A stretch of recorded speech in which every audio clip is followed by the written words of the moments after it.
We knew it. We knew it. We knew it. We knew it. We knew it. We knew it. We knew it. I'm going to say it again. We knew it. And the fact that it took this long for the NBA to put this out, and the fact that, first of all, the fact that they even put this out is just a slap in the face to us Sixers fans. But I'm sorry. I'm just hype. I'm still mad at last night. But everybody knows Sixers lost to the Knicks last night in Game 2 in dramatic fashion. Final 30 seconds of the game. It was kind of a Sixers collapse, but it wasn't helped by the refs, right? Multiple calls went just uncalled. A foul on Tyrese Maxey from Jalen Brunson. Maxey falling. Nick Nurse not being able to get his timeout off. So many things happened in that final possession of the final 30 seconds of that game where it just went uncalled. It just left Sixers fans wondering, like, what is going on? Everybody was debating on Twitter, different social media. I even went on Facebook today. You know how old you got to be to go on Facebook and check something? That's how, you know how old and mad, you know how mad you got to be to go on Facebook to check something about sports? That's where old people at. But check Facebook today. Everybody's arguing. YouTube, everybody's arguing. All the talking heads, everybody's arguing. Sixers, they were outplayed, outmatched by the Knicks. They just wanted it more. Absolutely not. And we all knew it. So if you don't know what I'm talking about, let's get into it. So the NBA finally released its last 2-minute report. And if you don't know what the last 2-minute report is, it's essentially like a report card for referees, right? So it just tells you what happened in the prior game beforehand, the last 2 minutes of that game. Were there fouls called that should have been called? Were there non-fouls called that shouldn't have been? Were there fouls that shouldn't have been called? Different things like that, right? So, of course, the Sixers and Knicks have one. And we were all waiting for it today, but you can see it right here. So, Derek Bodner says, the NBA last 2-minute report finds that Josh Hart did foul Tyrese Maxey on the inbounds pass, leading to New York stealing the ball ahead of their game-winning basket. Also, Hart steps forward into Maxey's space and initiates lower body contact that causes Maxey to lose his balance and fall to the floor. Oh, so he didn't just fall to fall. He didn't just jump up in the air, come down, stare at Josh Hart, and act like he got shot. That's just not what happened. Okay. That's what I didn't know. I didn't know just humans just randomly just fall down randomly. Apparently, NBA refs don't know this. So they just thought Maxey just got sniped from the third story of the Madison Square Garden, apparently. Just Sixers fans just didn't know. So that's already a foul we knew happened. So here's another one.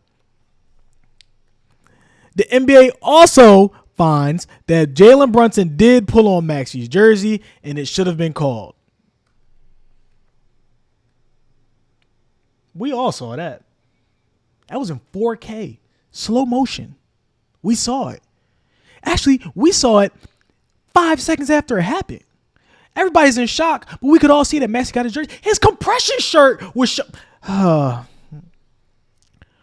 Also, Maxey's push off on Josh Hart was marginal and should not have been called. Knicks fans were complaining about this one, saying that he pushed off on Josh Hart. Obviously, refs reviewed it. It should not have been called, and it wasn't. So, Knicks fans, you can stop crying about that. And finally, Nurse should have gotten his timeout. There was so much debate about this. Even the first timeout, I got it. I understood. He kind of half did it. He didn't fully commit to the timeout. I completely understood. But when Tyrese Maxey falls and he has the ball in his hands, you can visibly see Nick Nurse is adamantly calling for a timeout. He runs halfway onto the court. In the middle, like the ref. First of all, let me explain something to everybody. The ref's job for him being in that position is so he can see coach and ball. Just so in that situation, because in that situation, right? If anything goes wrong, the first thing a team is going to do is call a timeout. So he has to make sure he's looking at the coach so he can call a timeout. Nick Nurse should not have had to run all the way on the court to get that timeout called. Nevertheless, he does run onto the court. Timeout never gets called. The ref just acts like he just doesn't see him. So, of course, we all knows what happens. It leads to the DiVincenzo miss. Hartenstein offensive rebound. DiVincenzo gets it back. 3. Knicks are up 1. Come down. Maxey misses the layup. When Knicks are up 1 or 2, I forget. Maxey misses the layup. Boom. So that all happens, right? But this just goes to show you that NBA refereeing is just not up to par. Arguably, it's the worst of all 4 of the major sports. Like, there's no way there's constant missed calls when you have a review center as well. Even if you look at the Lakers versus Denver game last night, right? Even though the Lakers did blow a 20-point lead, D'Angelo Russell gets hit in the face on a layup. The referees go to review it and basically say it wasn't a foul when he clearly got slapped in the face on a layup. And it's like LeBron goes to the podium after the game, and he's like, what do we have a replay center for if it's not going to be used correctly? If we're not going to get the calls right, what's the point? He even brings up the Sixers and the Knicks. He's like, I just saw what happened in the Sixers and the Knicks game. He says, what are we doing? And it's insane because, like, the NBA, they have shown no effort. Well, from our eyes and in the public eyes, they've shown no effort to try to fix the referee problem, right? We've had complaints about Scott Foster. You have records of Scott Foster, the opponent's record that he's ref. So, like, Scott Foster, like Chris Paul's at 0 and whatever, or 1 and whatever when Scott Foster referees. That is not just a coincidence. Certain stats for Tony Brothers, certain stats for other referees in the league. And they just continue to put these referees in high leverage games, and they just ignore the stats behind them and the players that they're refereeing.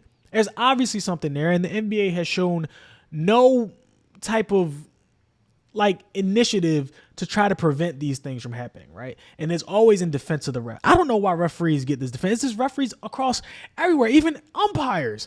Like, why do referees get this shield? Like, they just get protected so much. They should have to have a press conference after the game, because I want to know why you got an obvious call wrong.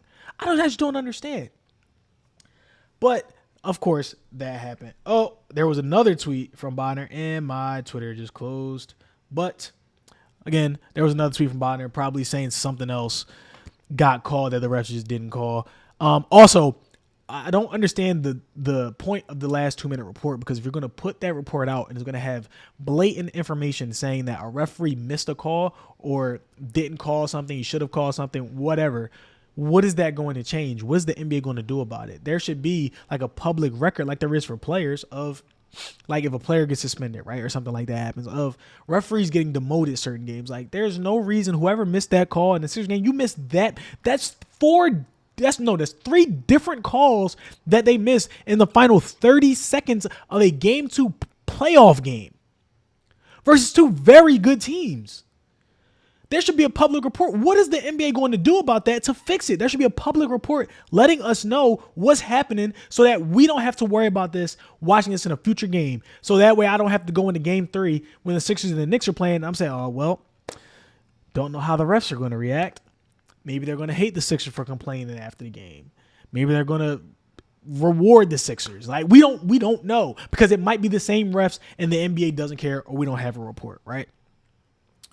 Another thing, a lot of us are complaining, right? And I completely understand it, but I don't want this to take away from, it was absolutely some of the Sixers' fault as well as to why the game went the way it did in that final 30 seconds. Yes, Tyrese Maxey gets grabbed, but honestly, personally, to me, I love Tyrese Maxey. That's my dog. I screamed at the top of my lungs after he hit that 3.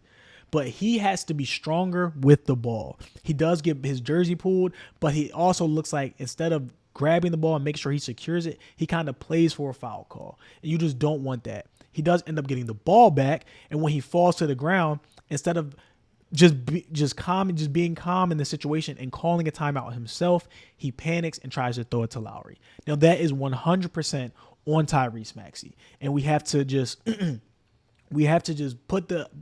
make the players accountable. We can't just blame the refs for everything, right?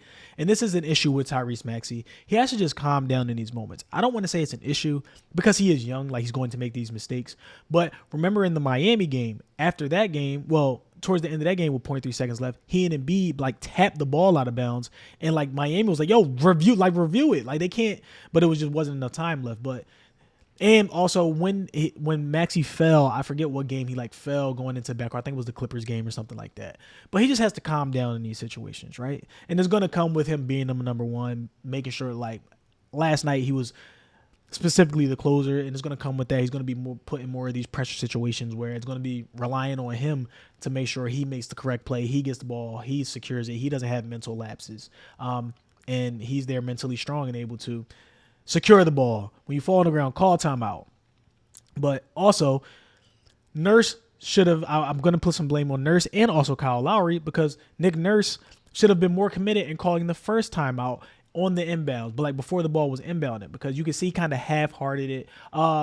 If he just fully committed like he did on the second timeout, they would have clearly given him that timeout. If he runs on the court, they never give a tech for that. He would have gotten that timeout. He should have been more committed. As soon as Brunson scored, he honestly should have called the timeout. I get it. You want to get the quick look, right? You want to see if you can get it in quick. But once you don't get it in quick, or you see like everybody on the Sixers was just standing around except for Tyrese Maxey, got to call that timeout quick. Also, Kyle Lowry, veteran leader, played great last night.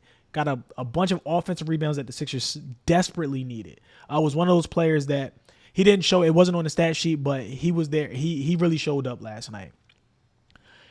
He's a veteran. Is what we have you for. He and Nico Batum, right? They are the ones that are supposed to know, okay, we have a timeout here. If I'm not going to try to force this ball to Tyrese Maxey, I'm just going to call a timeout here, make sure we get situated, and make sure that we have a good play coming out so that we can secure getting the ball inbounds. We could also talk about the offensive rebound that they gave up to Hartenstein, where a lot of people were blaming it on Embiid, but Embiid does the correct thing. He tags Josh Hart because Kyle Lowry is over in the corner. That's actually Nico Batum's assignment, because he's supposed to rotate over to Hartenstein, and Nico Batum is just standing there. But it's just one thing that the Sixers constantly do, and it's year after year in the playoffs. They have these mental lapses, and I just don't understand why they don't have attention to detail. In those moments, they played great all night, but in those moments, it was like they all were like, okay, we can relax. When no, you have to play for the full 48 minutes. Make sure you secure that ball. You're still hustling. You're still boxing out. You're still finding someone. Ironically enough, on that final play, when Hartenstein got the rebound, the only player that really boxed out for the Sixers was Tobias Harris. He boxed out OG Anunoby. The only player. But learning curves, man. Hopefully they can get over that mental hump. I just wanted to talk about the last 2-minute report, and like it does nothing. It does absolutely nothing unless they're going to replay the game. But yeah, I just want everybody. I'm just going to be the calming force. I do have Sixers in 6. I do think they win in games 2 and 3 at home. The Sixers are clearly the better team. The Knicks just continue to win on the margins, and if the Sixers can figure out just being tougher, just being mentally tougher, being there, being attentive, all 48 minutes of the game, they beat the Knicks easily. And we just have to rely on whatever we have to rely on Joel Embiid, Tyrese Maxey, and the others to finally step up. But oh my God, I keep burping. But that is for another video. Thank you for watching. Need you to like and subscribe. Also follow me on Twitter and social media, _YoCliff on Twitter. I'll talk to y'all.